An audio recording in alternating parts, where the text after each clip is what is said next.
నడవలేదు. ఇప్పుడు శరీరం మనుష్య శరీరం ఏమిటి దాని వలన వస్తుంది? శంకర భగవత్పాదులు పరమ గాంభీర్యంతో ఒక శ్లోకం చేశారు శివానందలహరిలో.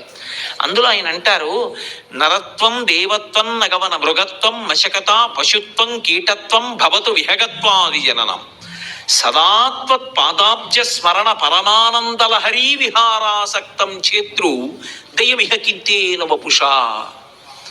ఎంత గొప్ప శ్లోకము! శంకరులు ఏం చేసినా అలాగే ఉంటుంది. అమృత భాండం.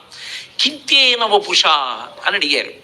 అది నిజానికి శంకరులు పరమశివుణ్ణి అడుగుతున్నది కాదు, మనకి చెప్పకుండా బోధ చేయడం. కొన్ని విషయాలు ఎలా ఉంటాయంటే, మీరు పరమ పవిత్రమైన మనస్సుతోటే ఒక మంచి మాట చెప్పారనుకోండి, కొంతమందికి అది ఇచ్చగించకపోవచ్చు. ఆయన అలా చెప్పడం ఏమిటి అని కోపం రావచ్చు. శంకర భగవత్పాదుల యొక్క ప్రజ్ఞా విశేషం ఏమిటంటే, నేను ఒకవేళ ఇలా చెప్తే నువ్వు చెప్పొచ్చేవాడివా అనేవాడు ఎవరైనా ఉండొచ్చు అని అది భగవంతుణ్ణి అడిగినట్టుగా అడుగుతారు. కానీ అది నేర్పుతున్నది మనకే వారు జగద్గురువులు. కింతేన వపుష, శరీరంతో పని ఉంది ఈశ్వర అని అడిగారు. పరమేశ్వరుణ్ణి ప్రార్థన చేస్తున్నట్టుగా ఇచ్చారు ఈ శ్లోకం. అందులో ఆయన ఒక ప్రతిపాదన చేశారు. నరత్వం దేవత్వం నగవన మృగత్వం మశకత పశుత్వం కీటత్వం భవతు విహగత్వాది జననం. మొట్టమొదట దేంతో మొదలెట్టారంటే నరత్వం, మనుష్య శరీరంతోనే మొదలెట్టారు. మనుష్య శరీరం ఇయ్యి, అభ్యంతరం లేదు.